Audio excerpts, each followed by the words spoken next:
Espera aí, Márcia.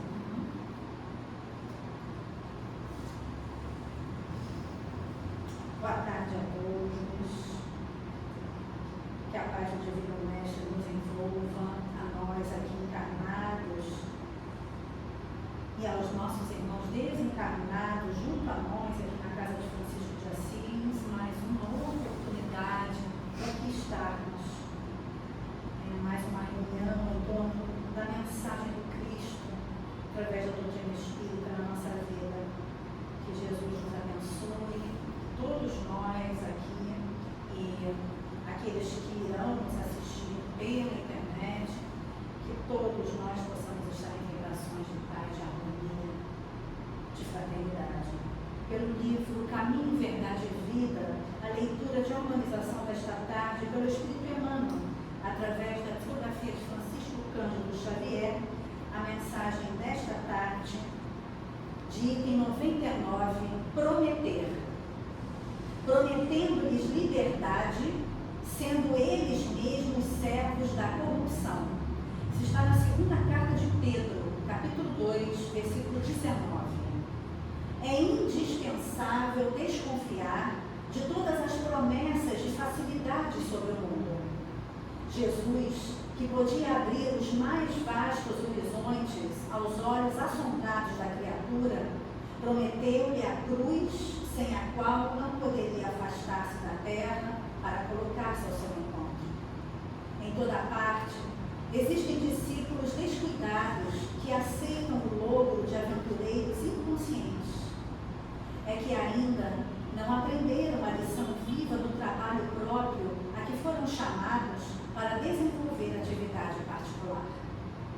Os fazedores de revoluções e os donos de projetos absurdos prometem maravilhas. Mas, se são vítimas da ambição, servos de propósitos inferiores, escravos de terríveis enganos, como poderão realizar para os outros a liberdade ou a elevação de que se conservam distantes? Não creias em salvadores que não demonstrem ações que confirmem a salvação de si mesmos. Deves saber que foste criado para a gloriosa ascensão, mas que só é fácil descer. Subir exige trabalho, paciência, perseverança, condições essenciais para o encontro do amor e da sabedoria. Se alguém te fala em valor das facilidades, não acredite. É possível que o aventureiro esteja descendo. Mas quando te façam ver perspectivas consoladoras, através do suor e do esforço pessoal, aceita os alvitres com alegria. Aquele que compreende o tesouro oculto nos obstáculos e dele se vale para enriquecer a vida, está subindo e é digno de ser seguido. E através dessa mensagem, possamos, com a elevação do nosso pensamento, nos ligando aos irmãos franciscanos e toda essa equipe de trabalhadores incansáveis, servidores do Cristo, que possamos ser envolvidos por estas vibrações benfazejas, por esse ânimo que a espiritualidade nos dá aos nossos corações para que sigamos sempre no caminho do bem e do amor a todos. Paz e bem a todos nós, e com a palavra hoje do nosso irmão Renato, mais uma vez aqui na Casa de Francisco de Assis. Falando de Francisco de Assis. Muito obrigado.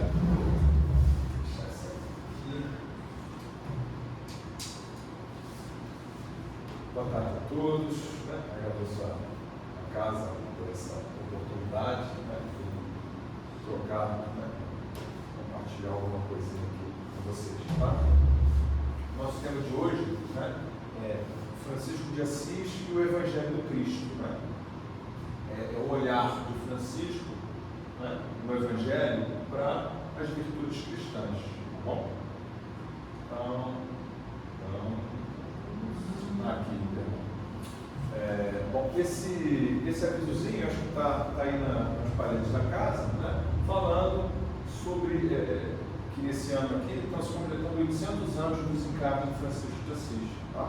Então a casa é uma casa de Francisco, né? De Clara, e a gente tem essa comemoração, preparado então uma programação especial ao longo desse ano, e essa palestra, esse tema é em função disso. Tá? E a casa nos convida, né, nessa nota, a perceber a presença viva de Francisco em nós. Tá? Francisco não é simplesmente um homem que viveu, né, e desencarnou há 800 anos atrás. Né? Ele está vivo em nós, a presença dele pode ser encontrada em nós, cabe a nós buscar isso. Tá? Então, esse convite para perceber a presença dele em nós, é uma presença viva, mais uma vez. Né? Aí fala, Francisco de Assis é um dos espíritos mais iluminados que passaram já aqui pela coroa. Né? E aí a pergunta que a casa faz, será que ele é tão, mas tão alto que se torna inalcançável? Será que existe um abismo entre cada um de nós e Francisco? Ele está assim tão distante? Só depois de, sei lá, 500 encarnações que eu vou poder me ajoelhar e encostar na ponta da sandália de Francisco. Será que é isso? O que a casa diz para a gente? Reconhecer Francisco em nós é reconhecer que a santidade de São Francisco não é uma exceção, é uma possibilidade humana. Tá? E aí eu chamo a atenção, porque não é em qualquer casa espírita que vocês vão ouvir isso não. Tá? Mas a maioria das pessoas vai dizer para vocês, vocês são pecadores, vocês estão aqui porque fizeram muita coisa errada, vocês precisam de muitas encarnações para poder pensar em qualquer coisa. Não é isso não. Tá? A santidade não é uma exceção, ela é uma possibilidade. Todo mundo que está aqui, todo mundo tem essa possibilidade da santificação. Aí resta cada um querer. Tá? E eu já ouvi em casa espírita pessoas dizer, nós não estamos aqui para ser santos. Isso é um erro horroroso. Bom, nós estamos sim para ser santos. Tem várias passagens do Evangelho que dizem, né, que o Senhor quer a nossa santidade. E Ele esteve aqui nesse planeta falando isso. Então, a menos que a gente ache que Jesus era um mau mestre, né, que ele veio na hora errada, veio no planeta errado, e não era aqui que era para falar isso. De forma alguma, tá bom? A busca da santidade. Agora, claro que a cada um. Né? É a parábola das bodas. Olha, a festa, o convite é para todos. Tá? São poucos os que aceitam o convite. Então depende de cada um aceitar e buscar isso. Então essa casa é uma casa maravilhosa porque dá essa mensagem, é uma possibilidade humana. Tá? Se pensar em Paulo de Tarso, né? O que Paulo de Tarso fez? Paulo de Tarso matou cristão, a pedrada, foi o Estevão, entre outras coisas. Lendo Paulo Estevão, a gente viu quem era Paulo, era o cara que fazia coisa pesada. Tá? E no fim da vida é o quê? O santo maravilhoso, as cartas dele, né, abrem o nosso discernimento ao conhecer o Evangelho profundamente. Tá bom? Isso foi possível para ele, que matava cristão? Por que foi possível para mim? Eu faço um monte de pecado, tá bom, mas eu, pelo menos, até onde eu me lembro, não matei meu cristão, nem meu cristão, nessa vida aqui. Tá? Então tem que pensar isso, é uma possibilidade. Tá? Estejam abertos a isso, busquem isso. E aqui, isso é uma foto lá de Assis, né? Muito bacana, uma das oportunidades que o Senhor me deu nessa vida foi poder estar lá. Né? Então, Assis é uma cidade, né, medieval, fica no alto da montanha, né, que é a parte com as muralhas. Tá? Na parte de baixo, que é plana, você chega, hoje em dia tem uma igreja enorme, eu acho que é Santa Maria dos Anjos, é alguma coisa assim, uma igreja enorme, que ela tem um corpo grande e no final tem uma cúpula. Você entra nessa igreja, né, nessa parte enorme, são um monte de bancos, essa igreja é muito grande, lá debaixo da cúpula tem uma igrejinha, que é a Porciúncula, tá? Que era a igrejinha que Francisco frequentava. Okay? Então, na parte de baixo, fora das muralhas. Do ladinho dessa igrejinha, metade dessa sala aqui, mais ou menos, é a igrejinha da Porciúncula. Tá? Tem banquinho dos dois lados, que é duas pessoas e um passando no meio, é muito pequenininha. Tá? Do lado tem essa capelinha, que eles chamam de capela do trânsito, né? Ficar à direita assim. E foi aqui que morreu o São Francisco. Então lá dentro, essa aqui é a foto interna daquela capela, diz, aqui morreu o São Francisco, 3 de outubro de 1226, está na sombra, não dá para ver aí, mas acredita em mim, né? Por isso que estamos fazendo então 800 anos. né, do desencarne dele. E aqui dentro tem, nesse relicário, tem um cordãozinho que ele usava, tá? Foi conservado ali dentro. Tá? Então a gente tem essa possibilidade, né, de que ele é um encanto muito bonitinho. Quem tiver a oportunidade, agradeça ao Senhor por isso. Então vamos lá, acho que pulei hoje. Para a nossa introdução, eu trouxe um texto do Missionários da Luz, que tem muito a ver até com o nosso texto de abertura. Tá? Isso é da introdução. O livro, né, é do André Luiz, mas a introdução é do Emmanuel. Né? Então ele faz uma comparação de crianças. Tá? Ele diz aqui que quando você conta uma historinha, uma fábula para as crianças, né? Então tem a questão de fadas, palácios, maravilhas, a criança fica encantada. Só que toda fábula tem uma moral. Tá?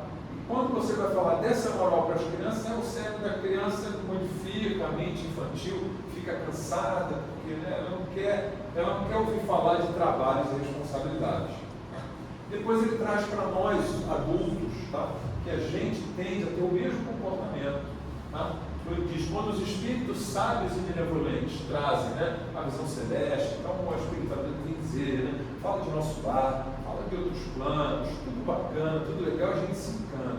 Mas aí quando começa a falar que para chegar lá a gente tem que ter, né, trabalho, esforço próprio, responsabilidade pessoal, luta edificante, estudo, autoaperfeiçoamento, aí o pessoal já torce o nariz. Porque a gente está acostumado a achar que alguma coisa externa vai nos dar um poder enorme. É só olhar os filmes, né? Tem um filme lá, o pessoal tem o Santo Graal, que é um objeto que vai dar poder. Tem a espada lá do Rei Arthur, tem não sei o que lá. O Homem-Aranha é uma aranha que pica ele. O Super-Homem, não sei o que. Todo mundo tem uma causa externa para dar uma potência para a pessoa. Tá? Isso, na nossa trajetória espiritual, não funciona. É um esforço nosso, um trabalho nosso para a gente galgar e chegar a essa condição maravilhosa que é a nossa condição. Né? Por que a gente busca a felicidade? Todo mundo vai me perguntar, todo mundo busca a felicidade, mas as pessoas buscam no mundo. Por quê? Porque a nossa natureza é a felicidade. É exatamente o anúncio do Evangelho. Né? O Senhor vem nos anunciar que nós já somos da natureza da felicidade. Tá? As pessoas falam sobre o que é Evangelho. O Evangelho é sobre amor, o Evangelho é sobre perdão. Fala sobre isso, mas o Evangelho é um anúncio. E o Evangelho quer dizer boa nova. A boa nova é um anúncio. Vou te dar uma boa notícia. Qual é a boa notícia? Jesus está dizendo, olha, vós sois deuses. Vocês não são essas criaturas aí miseráveis, cheias de erro, fadas, não sei lá. Agora, claro, a gente precisa compreender, porque eu olho para mim e vejo um monte de falha. Né? Eu vejo um corpo aqui que está ficando velho, já ficou careca, está cada vez menos coisa eu consigo fazer. Né? Já estou na descendente. Tá? E o que me resta? O que eu sou realmente? Né? O Evangelho nos mostra e nos dá. Tá? Por isso que Jesus fala, eu sou o caminho, a verdade e a vida. O caminho para eu chegar nessa realização, a verdade ele é uma expressão da própria verdade, é a verdade manifestada na vida, e a vida eterna, vida mesmo, vida além dessa vida biológica que a gente conhece, e até além da vida muito sutil, tá? Que também é transitória. Bom, muito bem, vamos lá, vamos avançar. Aí então, por conta, né, dessa celebração, a gente está trazendo um pouquinho dos escritos de São Francisco, que eu descobri também esse ano. Estou aqui na casa já há muitos anos e não sabia que tem, que São Francisco deixou vários documentos escritos. E nós vamos falar do primeirozinho lá, né, que é o Admoestações. Tá? É sobre esse documento que a gente vai falar. Quem quiser, o site franciscanos.org.br tem esses documentos, né, a lista e um arquivo Word, né, tem os textos também. Tá? Tem livro também, para quem preferir papel. Então, nós vamos falar desse documento Admoestações. Tá? O que é esse documento? Eu fiz aqui uma análise, uma comparação, uma analogia entre Francisco e Kardec. Tá? Esse camarada aqui em cima, eu trouxe a Bíblia de Jerusalém, que é a Bíblia, é o Evangelho completo, Antigo Testamento e Novo Testamento. Tá? Então, esse aqui, quando se ouvir a expressão Evangelho de Jesus, está falando disso aqui. Tá bom? Aí temos Kardec e Francisco. Kardec, um homem muito inteligente, um homem do mundo, um homem prático, um homem de ciências, olhou para o Evangelho e extraiu uma porção dos versículos daqui dentro, tá? Colocou aqui no Evangelho segundo o Espiritismo e comentou. Qual era o objetivo do Kardec? Segundo ele mesmo, está na introdução. Ele queria ter um olhar sobre, né, as leis morais, a parte moral do Evangelho. Então está aqui é o resultado dessa obra. Então ele pegou tudo? Não, ele pegou uma parte. Isso aqui é uma parte. Okay? E Francisco? Francisco fez a mesma coisa. Só que era Francisco, um homem santo, tá? Cristão. Então, ele pega uma parte também, né, e coloca ali, explicando qual é o objetivo dele. É dar a santidade que ele tinha e quer dar para você. Tá? É esse o objetivo. Nós vamos ver aqui esse é o prefácio, tá? Das Demonstrações. Então, ele era ligado à Igreja Católica, então começa lá, em nome do Pai, do Filho e do Espírito Santo, né? É uma saudação católica, tá? Essas são as palavras de santa exortação. O que é uma exortação? Um encorajamento, um estímulo, né? Mais santo, tá? De nosso reverendo Pai Francisco, a todos os irmãos. Então é ele, né, te advertindo, e a admoestação, né, é uma advertência leve ou benévola. Então, olha só, Francisco está fazendo recomendações, estímulos, advertências, porque ele quer transferir a você a santidade que ele é, a santidade que ele tem. Tá? Um santo quer fazer outros santos. Tá? O que aconteceu na história do cristianismo? É muito importante. Tá? Nós somos espíritas, o quê? Cristãos. Então a gente tem que conhecer o quê? E a nossa proposta é fazer o cristianismo redivivo, não é verdade? O que a gente tem que conhecer? Obrigação. Os primórdios do cristianismo. O que aconteceu lá? Tinha pouco santo ou tinha muito santo? Onde é que a gente encontra isso? Tem algo espírita que fala dos primórdios do cristianismo? Emmanuel, há 2000 anos, 50 anos depois, ave Cristo, né? E tinha pouco santo ou tinha muito? Milhares. Ele fala de milhares de santos naquela época. Tá? Nos primeiros 200, 300 anos do cristianismo, milhares de santos. Nós temos quase, ainda não temos, quase 200 anos de espiritismo no mundo. Quantos santos nós temos de espiritismo? A gente tem que pensar nisso, tá bom? A gente tem que pensar, olhar resultados, tá? Eu amo o espiritismo, adoro, mas a gente tem que olhar resultados, tá bom? Questionar essas coisas.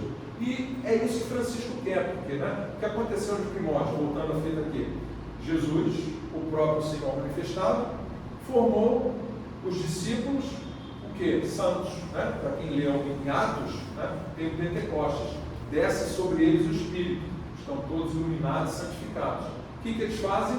Criam outros santos. Você estuda a história da igreja, né? Vários homens santos foram formados ali, tá? Depois disso, e outra geração, até que lá pelo 300 e pouco, chega o imperador romano, opa, me dá isso aqui. Os romanos tentaram destruir a cristandade por séculos, não conseguiram, falaram, o quê? Não consigo destruir? Então eu vou pegar para mim. Aí criou-se, né, o que hoje a gente conhece como a Igreja Católica, né, uma instituição. Aí quebrou, né, quebrou esse negócio de santo formando santo. Aí você criou uma instituição, né, com pessoas lá que, sei lá quem indicava, né? Por isso é que daí para frente, né, a gente tem, você fala de São Francisco e outros, aí já são bem pouquinho. Tanto que esses dos primeiros séculos nem nomeados são, porque eram milhares. Tá? Então vamos lá, avançando. Então aqui o capítulo 2. No capítulo 1, o primeiro capítulo de admoestação desse documento, fala exatamente sobre a natureza do Cristo. Tá? Mostrar, né, São Francisco mostrando a importância da gente conhecer isso. Tá? E o Kardec já deixou isso de lado, porque ele foi para a parte moral. Tá legal? E, só que não está aqui porque isso é uma outra palestra. Né? A Márcia me pediu para falar sobre as virtudes. Tá? Se tiverem interesse, converse com ela, a gente marca outro dia. Hoje aqui a gente já começa no capítulo 2. Né? Um já ficou para outro. Então o que é? É do vício da própria vontade. Né? Então, Francisco está nos advertindo. Né? Olha só, você né, se mover pela sua própria vontade, nas palavras dele, é um vício. Então o que ele traz para a gente? contexto do Gênesis, né? Gênesis é o primeiro livro do Antigo Testamento, lá do Evangelho de Jesus. Bom? Então o texto disse o Senhor a Adão: podes comer do fruto de todas as árvores do jardim, mas não comas do fruto da árvore da ciência do bem e do mal. Tá? Então Adão vivia no paraíso, né? Esse é o comecinho lá da Gênesis, capítulo 2. Adão estava feliz no paraíso. E só disse uma coisa para Adão: não coma do fruto da árvore da ciência do bem e do mal. Né? O que é ciência do bem e do mal? Um animal tem a ciência do bem e do mal? O cachorro sabe quando ele está fazendo certo, quando está fazendo errado? Não. O cachorro tem um instinto. Ele pode até aprender algumas coisas para você ensina para ele xixi aqui, comida ali, parará, mas ele fica ali limitado àquelas coisinhas. Ele não vai longe. O cachorro não sabe. Se você ensinar um negócio errado, se você ensinar o cachorro a morder as pessoas, ele vai morder. Ele não tem esse discernimento. O cachorro não tem a ciência do bem e do mal. E o que é o fruto? Né? Então, como eu tenho a ciência do bem e do mal, eu julgo, eu decido o que é certo e o que é errado, e eu ajo em função disso. Aí quando eu faço alguma coisa a partir do meu julgamento, Renato, qual é o fruto disso? É que a gente chama ali do retorno, ali do karma, ali da ação e reação. Tá? Por isso que ele diz aqui debaixo, Francisco vai dizer para a gente, ó, por isso, né, porque a gente transgride, então a lei do Senhor era para a gente não fazer isso, mas Adão fez. Tá? E por que será que o Senhor manda isso para a gente? Vamos pensar, mais tarde a gente vai, se der tempo, entender um pouquinho mais disso. Tá? Porque, como sempre, a palestra é grande. Tá? Mas ele diz assim, então, Francisco vem explicar. Quem é que come isso? Não, come, porém, da árvore da ciência do bem e do mal, aquele que reclama a sua vontade como propriedade sua, que quer fazer sua vontade, e se vangloria dos bens que o Senhor diz e opera nele. Tá? Então, olha só, o que eu tenho, o que eu faço, é o Senhor que faz em mim, não sou eu. Tá? Sem o Senhor, nada. Tá? O Senhor, tudo esse universo todo, tá? É uma manifestação do próprio Senhor. Paulo diz assim: nele nos movemos e respiramos. Né? Onde está o reino dos céus? Dentro de nós. O seu corpo é um templo de quem? É um templo do próprio Senhor. Então o Senhor está aqui. Né? Então tudo que eu faço, tudo que eu tenho, quem me deu a inteligência que eu tenho? Eu? Foi DNA do meu pai, da minha mãe? Né? Aí eu tive a oportunidade de estudar. Estudei e passei. Então eu que sou inteligente? Ou foi o Senhor que me deu essas capacidades? Passei numa prova no concurso. Glória a mim, eu que sou esperto, sou bacana, eu estudei muito ou não? Será que não tem gente que estudou mais que eu e não passou? Será que tem gente que estudou menos e acabou passando? Deu uma sorte lá, marcou a última escolha e se deu bem? Né? Quem é que dá esse resultado? Né? É o que Francisco está dizendo aqui. Clica para mim, por favor, no OBS. Obrigado. Então aqui a gente pula para Coríntios. Né? O que Paulo fala sobre isso? Paulo fala sobre a diversidade e unidade dos carismas. Carismas são os dons, né? Você tem inteligência, você tem beleza, você tem saúde, você tem mediunidade, tudo isso. Tá? Então ele diz a diversidade de dons. Né? Os dons são diferentes, você olha as pessoas, né? Cada um tem suas tendências, boas, más, etc. Mas o Espírito é o mesmo. Como que o Espírito é o mesmo? O Espírito é diferente dela. Esse Espírito aqui, o Espírito que fala o Evangelho, é diferente do conceito de Espírito que a gente tem no Espiritismo. Tá? Qual é o conceito de Espírito e Espiritismo? Eu sou Renato, eu sou um Espírito. Eu estou aqui encarnado com esse corpo. Vocês estão me vendo. Quando eu desencarnar, daqui a algum tempinho, você sabe, né?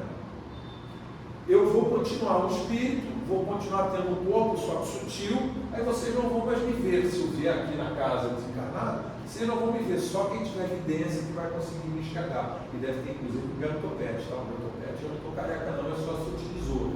Tá? Eu desencarnado, meu perispírito tem um topetão de Elvis Presley. Tá? Então, que espírito é esse aqui, se é diferente? Esse espírito aqui é uma, seria a essência da essência, a quintessência nossa. a nossa natureza divina, aquilo que não é de nenhuma forma material, aquilo que está para além de tempo e espaço. Tá? Guardem isso, que daqui a pouco a gente vai falar mais sobre isso. Vai passar uma transferência daqui a pouquinho, vamos chegar lá. Aí segue ele, o Espírito é o mesmo, então o que é? Existe um só Espírito. Vamos traduzir aqui por Deus, tá? Porque João fala no seu Evangelho, Deus é Espírito, tá? Então Deus não é Espírito, Deus é esse pneuma. Guardem esse termo, pneuma, que é o termo em grego para esse Espírito do Evangelho. Então, a diversidade de dons, mas o Espírito é o mesmo, o Senhor é o mesmo. Diversidade de ministérios, né? As pessoas fazem coisas diferentes, mas o Senhor é o mesmo. Ele está colocando como sinônimos, Senhor e Espírito. Diversos modos de ação, né? Uns são mais cuidadosos, outros menos, uns mais atenciosos, outros menos, uns mais amorosos, outros menos, uns mais operosos, outros menos, mas é o mesmo Deus que realiza tudo em todos. Então, quando você está fazendo comida, quem está fazendo comida? É o Senhor, e você fazendo comida. Quando você está pensando em alguma coisa, quem está pensando? É o Senhor em você que está pensando. Eu estou aqui agora falando, quem está aqui falando? É o Senhor, né? Claro que as palavras aqui são do Renato, mas quem dá ao Renato essa potência de falar, de pensar, de traduzir pensamentos em palavras? É o Senhor, tá? É isso que Paulo está dizendo. Então, volta aqui para a gente, por favor, obrigado. Então, por isso é que Francisco diz, olha só, quando você está comendo está desobedecendo ao Senhor, é porque você se vangloria dos bens que o Senhor diz e opera em você. Porque tudo isso que você faz, que você pensa que tem, que você pode jogar, tudo o Senhor pode esquecer você pode mandar de lado isso. Tá? Vamos avançar aqui. O capítulo 13 ele fala da obediência perfeita, né? Então, o anterior ele fala da vontade, que é contra, né, a vontade do Senhor, a minha vontade é diferente da do Senhor, e aqui ele fala da obediência, de obedecer a quem? Obedecer ao Senhor. Né? Então, cita de novo, Francisco cita o Evangelho, Lucas. Diz o Senhor no Evangelho: quem não renuncia a todos os seus bens, não pode ser meu discípulo. Então, ele não falou para você renunciar às coisas más. Não, renuncia à bebida, renuncia ao cigarro, renuncia. Não. Quem não renuncia a tudo, todos os seus bens, tudo. Isso inclui o que nessa renúncia? Aí vem o complemento de Mateus: quem quiser salvar a sua alma, perdê-la. Né? Se eu, Renato, quiser me salvar, eu vou me perder. Eu tenho que renunciar, inclusive, ao Renato. Tá? Aí tem uma passagem no Evangelho, que deve estar por aí em algum lugar, que diz: negue-se a si mesmo. Tá? Quem quiser ser meu discípulo, negue-se a si mesmo e carregue sua cruz. Tá? Então, não é Renato falando, é Evangelho. Tá bom? Então, isso é legal, né? Francisco nos traz o Evangelho. Tá bom? Não, isso não saiu da cabeça dele. Tá? Nem muito menos está saindo da minha, né? Eu estou trazendo de Francisco para você, e Francisco foi buscar no Evangelho. Então a gente tem que respeitar e tem que pensar isso. Tá? E nós vamos entender quem é esse Renato que eu tenho que renunciar. Nós vamos chegar lá. Tá bom? Vamos guardando aí. Espero que vocês estejam interessados, porque isso é a essência da coisa. Tá bom? E quando ele diz, né? Quando ele diz renunciar, não significa que eu preciso jogar tudo fora. Tá? Poxa vida, eu tenho uma casa, eu tenho uma família, eu tenho uma esposa, eu tenho filhos, então eu tenho que largar tudo e me enfurnar numa caverna? Não.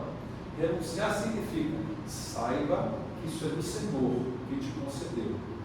Então, você está com isso na mão, Ele te deu, você recebeu isso de forma legal, digna, moral, pode usufruir sem problema. Mas, se em algum momento o Senhor te tirar isso, não seja dependente dessas coisas.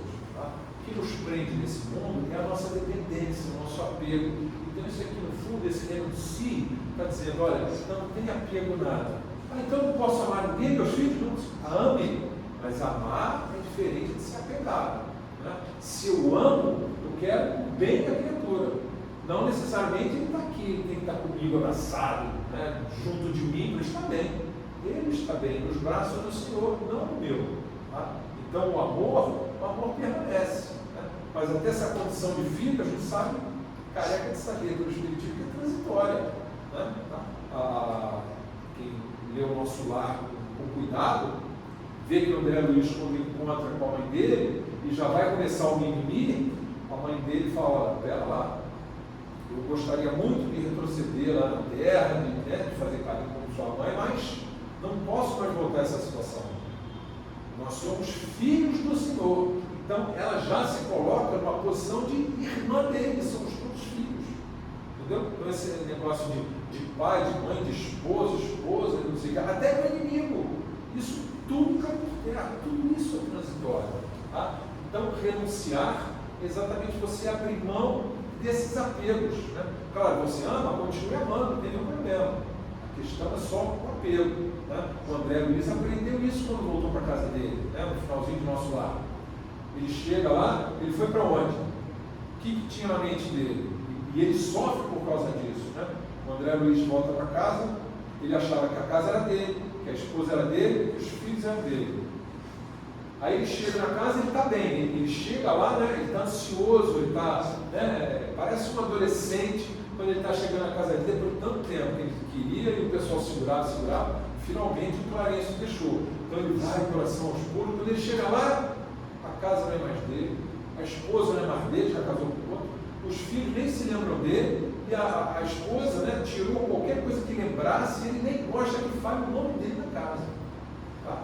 Então olha só que interessante. Ele que estava feliz, passa para o estado de sofrimento. O que aconteceu? Nada. Tinha alguém sofrendo lá na casa? Só que estava sofrendo era o segundo marido, que era uma pessoa que nem sentia bem. Então, por que se instala na mente dele o sofrimento? Porque ele tinha apego. Tá? E qual foi a solução do problema? Foi ele quebrar o apego. Né? Ele percebe que ali, né, são irmãos, mas ele sofre até chegar nesse ponto, se lembra, né, de tudo que ele aprendeu em Nosso Lar, aí ele resolve onde é que existia o problema. Onde estava o problema? Na cabeça dele. E qual era o problema? Apego. E ele consegue resolver? Para a sorte dele, ele resolve, mas muitos não conseguem. Tá? Muita gente não consegue resolver o problema do apego, inclusive gente com certo grau de adiantamento. Para quem já leu Sexo e Destino, tem uma senhorinha, a senhorinha toda do bem, que ora e tudo, a casa dela é protegida, tudo bonitinho, ela desencarna, vai para um lugar bom, no plano sutil, e ela quer voltar para o lar. O mentor dela fala para ela: não, você tem que ver ela, não, deixa para lá. Ela quer, e ela move mundos e fundos e pede intercessão, até que o mentor fala: você quer tanto assim? Então vai.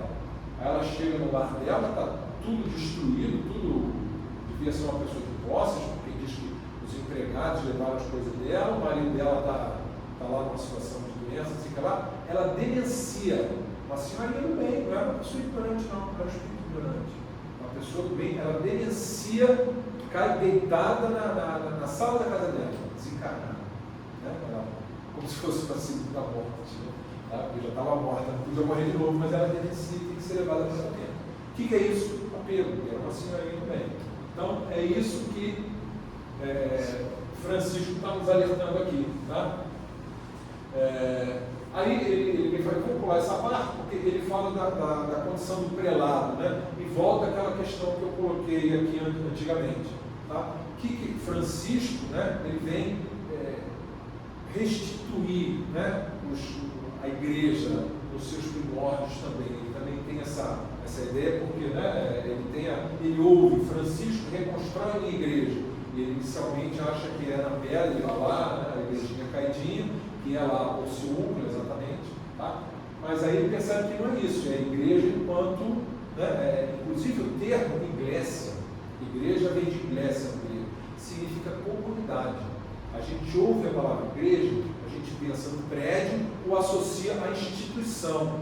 Igreja do Evangelho não é nada disso. Nós aqui formamos uma igreja, uma comunidade da casa de Francisco. Entendeu? Então é isso que Francisco queria restituir. A bom? Que foi pedido para ele.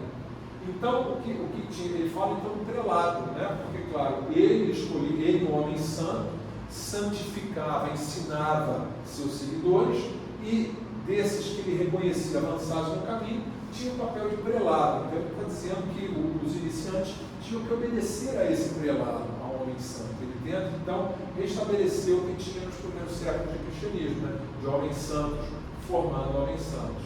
É legal?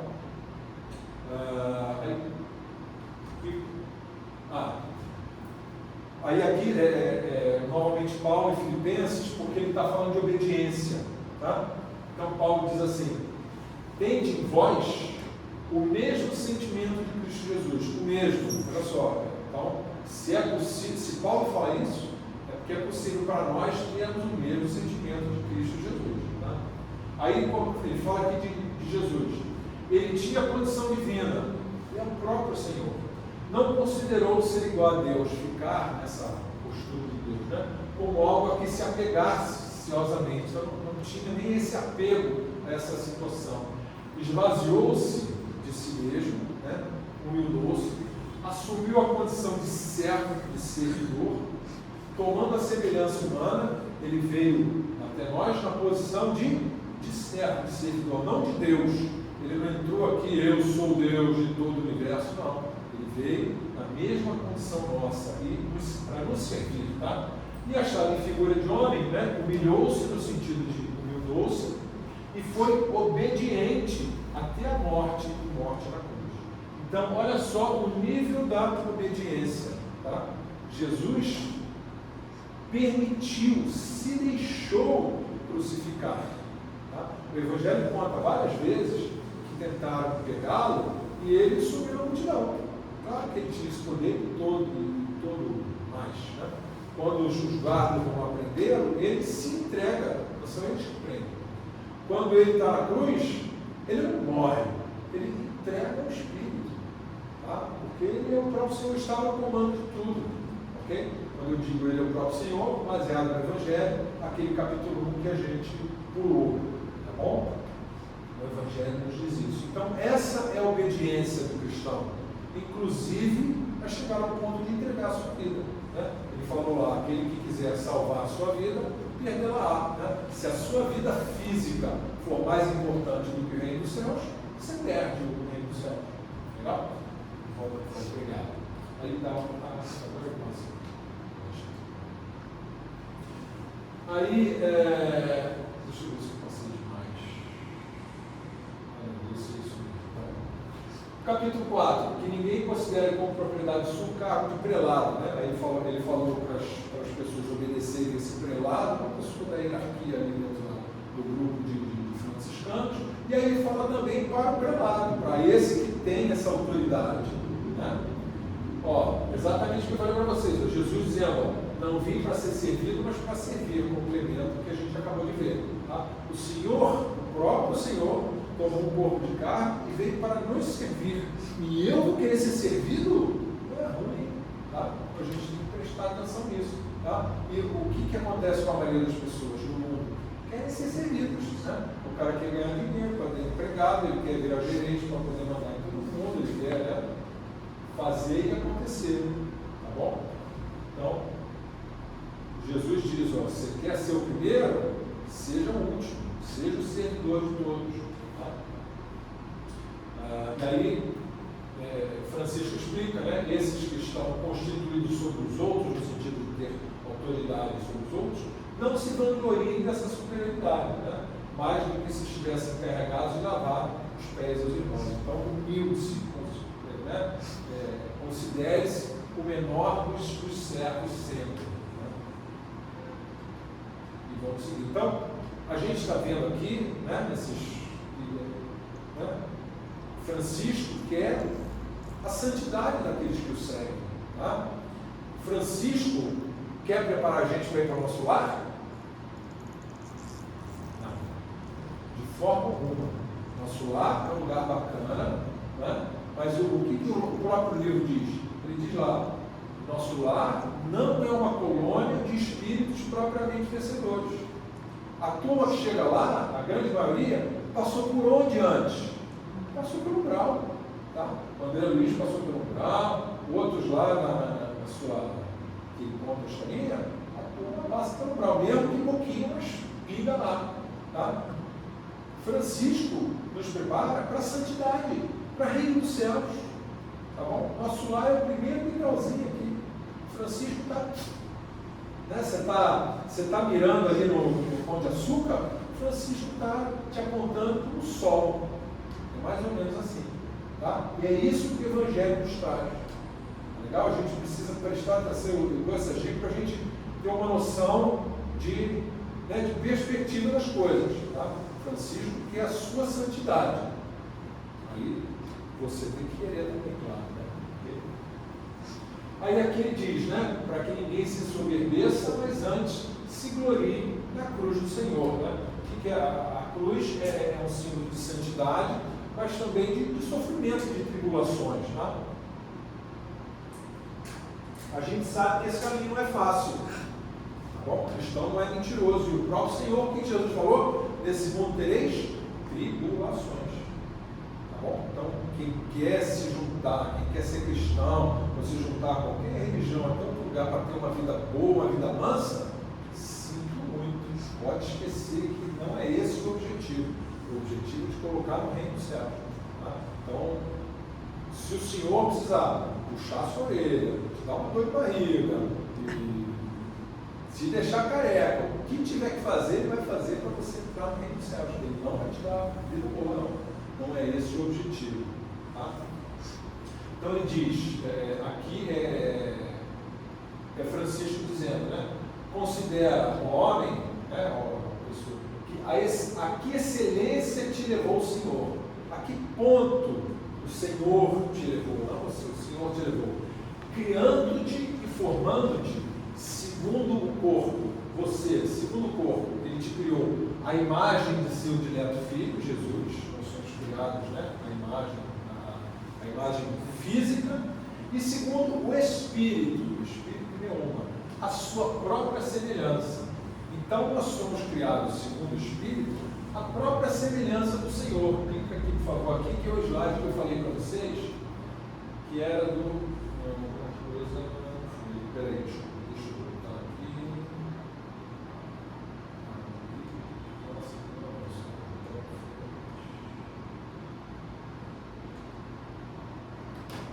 Esse aqui. Se clicar fora, ele avança. Isso, obrigado. Olha só, Leon Denis, livro O Problema do Ser, do Destino e da Dor. Tá? Leon Denis, no Espiritismo, foi, na minha humilde opinião, o que melhor captou e descreveu essa questão da nossa natureza humana e da nossa natureza física. Tá? Então está escrito aqui bonitinho, isso aqui é um copy-paste do livro. Ele diz assim: há em toda a alma humana dois centros, ou melhor, duas esferas de ação e expressão, né? De atitude e expressa. Uma delas, a exterior, manifesta a personalidade, o eu, com suas paixões, suas fraquezas, sua mobilidade e sua insuficiência. Trazendo para mim, isso é o Renato. Tá? Existe aqui o Renato. Aqui encarnado, quando eu estiver desencarnado, Renato, a mesma coisa. Tá bom? Quando você desencarnar, se acorda do lado de lá com a mesma mente que você tem aqui, com a mesma paixão, com os mesmos defeitos, não muda nada. Tá? Por isso é que a gente tem que, né, se desapegando das coisas aqui do mundo, porque você vai acordar do lado de lá com a mesma mente que você tem aqui. Tá? Se para você é sagrado tomar um chopinho todo sábado, como vai ser quando você acordar do lado de lá que não tem chopinho? Você vem bater desencarnado aqui no botequim. É isso que acontece. Tá? Já vou contando logo. É isso que acontece. Por isso que a gente precisa, né, mais uma vez, cortar os laços. Não é que você não possa tomar o seu chopinho. Aconselho até que não faça. Né? O Divaldo, acho que é o Divaldo Chico, tem um vídeo na internet dizendo, olha, qual é o melhor? É zero. Tá? Mas se você toma o seu chopinho, tudo bem. Mas não seja apegado a isso. Porque você vai desencarnar, se você desencarnar apegado, não tem chopinho lá, você vem para cá. E o umbral começa aqui, né? Também uma série da Luiz diz isso, o umbral começa aqui na crosta, tá bom? Mas então, né? Então esse é o eu Renato. Então, falando desse centro, né, que ele chamou de exterior, enquanto essa parte for a reguladora do nosso proceder, né, como é que eu faço as coisas? Vamos voltar lá para trás. O que Jesus fala para Adão? Não coma do fruto da árvore da ciência do bem e do mal. Ou seja, não faça as coisas segundo o que você acha, segundo a sua ideia, seu julgamento, tá? Porque isso quem faz é o Renato. Então o Renato colhe o fruto, né? Porque quando eu faço, eu julgo, eu olho para uma coisa, aí isso é bom, vou fazer. Aquilo é ruim, isso eu não quero. Sou eu decidindo. Então eu recebo o retorno dessa ação que eu fiz baseado no Renato, tá? Enquanto, né, eu agir assim, vou ter o quê? Uma vida inferior, semeada de provações e males, né? Porque é o Renato. Aí eu faço as coisas boazinhas, eu faço as bestezinhas, desencarno, volto para cá. Faço uma coisa boa, coisa ruim, desencarno, volto para cá. E fica assim, ó, vai e volta, vai e volta, vai e volta. Pô, coisa cansativa, né? Aí ele diz, porém, a outra, esse outro centro, né, interno, profundo, imutável. Quem é imutável? Qual é a única coisa no universo inteiro que é imutável? Tudo nesse universo se transforma. Tudo se transforma. Desde o Big Bang até o ponto que nós estamos hoje nesse universo, tanto denso quanto sutil, tudo se transforma. Tudo tem um começo, muda e eventualmente acaba. O que é imutável? Deus é imutável. Só o próprio Senhor é imutável. Então, que natureza é essa? Ele vai falar abaixo. Divina, imutável. Tá? Então, essa instância é ao mesmo tempo sede da consciência. Quem é consciência? Consciência é a testemunha. Tá? Eu sou a minha mente? Eu consigo olhar para a minha mente? Você consegue olhar para a sua mente? Você consegue ver os pensamentos acontecendo na sua mente? Consegue ver quando você está com raiva? Né? Claro que, normalmente, a gente se deixa levar para essas coisas. Tá? Imagina que a mente seja um cavalo. Se eu montar no cavalo e não fizer nada, o cavalo vai para onde? Para onde ele quer. Se ele vai ver um negócio de comer aqui, ele vai para outro lado, vai querer conversar com o cavalo, ele vai para onde ele quer, se ele vê uma abelha, ele sai correndo. Tá? O que o cavaleiro faz? Ele segura a rédea e ele leva o cavalo para onde ele quer ir. A nossa mente é a mesma coisa. A nossa mente, ela tem, entre aspas, uma vida própria, tá? Ela vai. Okay? Então, se eu parar e olhar para ela, eu vejo o que tem lá na minha mente. Tem um pensamento. Como é que eu aprendo isso? É meditação. A pessoa que vive acelerada, ela não percebe isso. Quando você para meditar, você para em silêncio, olha para sua mente, você vê. Eu sou testemunha do que está acontecendo na minha mente. Minha mente não sou eu. Tá? Essa testemunha é essa consciência, sede da consciência.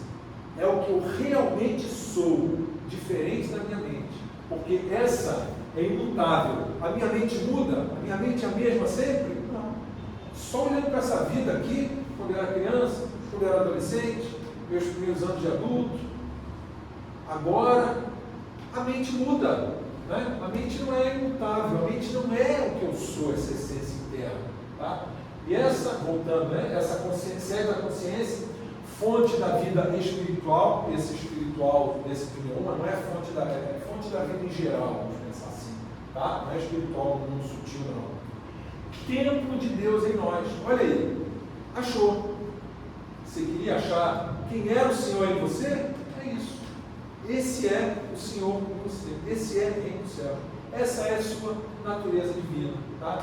Aí ele diz, ó, é somente quando esse centro de ação domina o outro, quando a natureza divina domina o Renato, quando suas impulsões nos dirigem, quando eu sou movido por essa natureza divina, tá?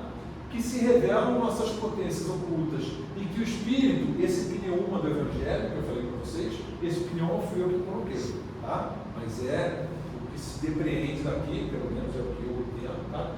Esse Espírito, esse pneuma se afirma em seu brilho e beleza. É por ele que estamos em comunhão com o Pai que habita em nós.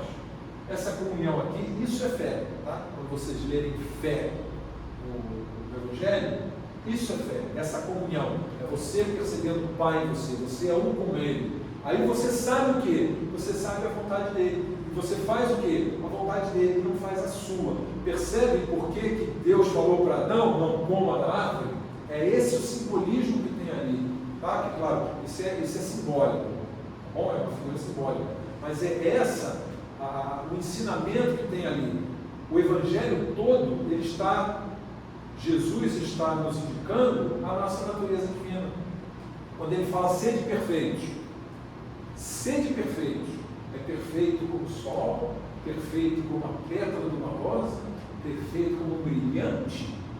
Não, sede perfeitos, como perfeito é o Pai que está nos céus. A perfeição do Pai que está nos céus, ela é limitada ou ela é infinita? Ela é infinita. Como é que o Renato pode ser infinitamente perfeito? Pode esquecer. Então Jesus está falando para o Renato? Não. Ele está falando para essa minha natureza divina. Tá? É isso que a gente tem que perceber no Evangelho, e por isso que eu trouxe esse texto, que eu acho que o Leon Denis, no Espiritismo, foi quem melhor captou isso, tá? Para não dizer o outro. E aí eu parti aqui.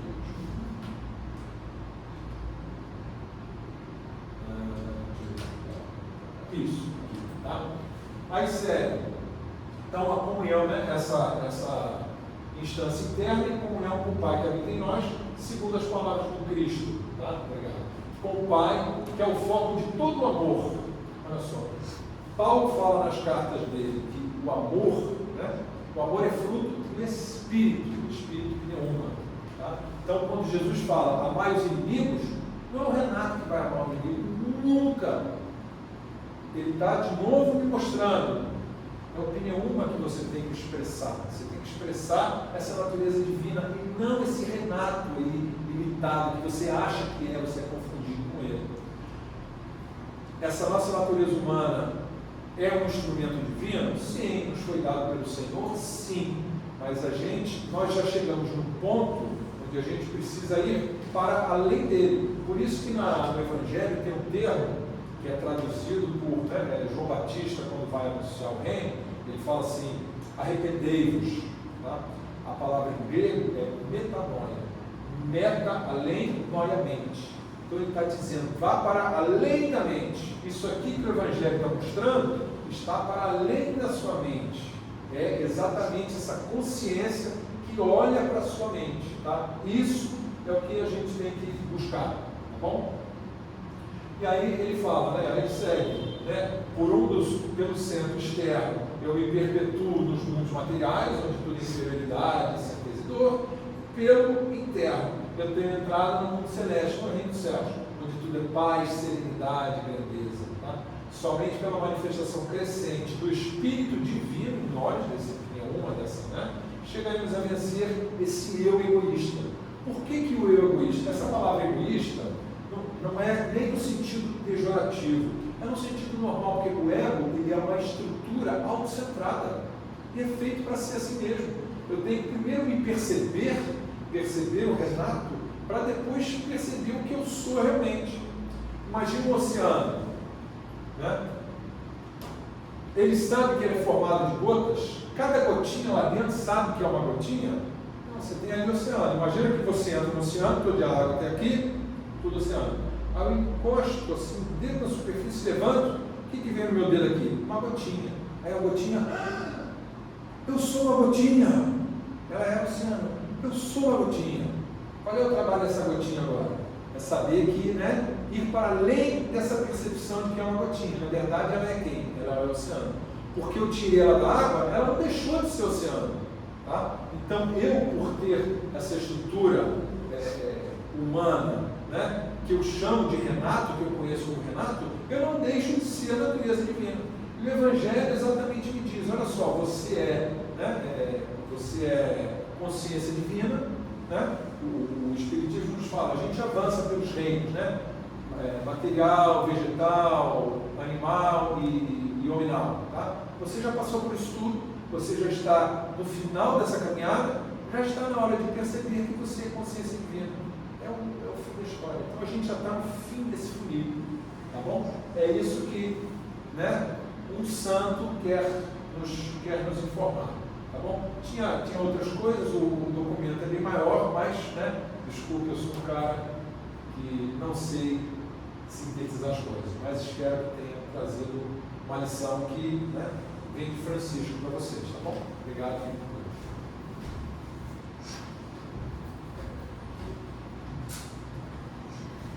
Só tenho a agradecer ao Renato.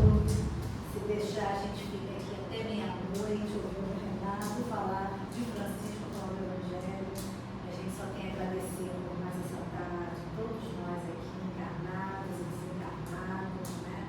Essa assistência, sob o amparo dos nossos irmãos franciscanos, desenvolvendo. Que a gente possa fechar um pouquinho os nossos olhos nesse momento. Possamos então agradecer por aqui estarmos, agradecer a essa espiritualidade que nos envolve, que nos ampara, que nos sustenta nessas vibrações amorosas, alcançando o nosso coração, nos impulsionando para que possamos seguir sempre um caminho de transformação dentro de nós, de iluminação dos nossos espíritos internos. Agradecemos a Ti, Mestre amoroso das nossas vidas, por todas as oportunidades, por esse amor que corre nos nossos. Que a Tua paz, Mestre, nos envolva hoje e sempre, Senhor, a todos nós. Que estas vibrações benfazejas, essas luzes do alto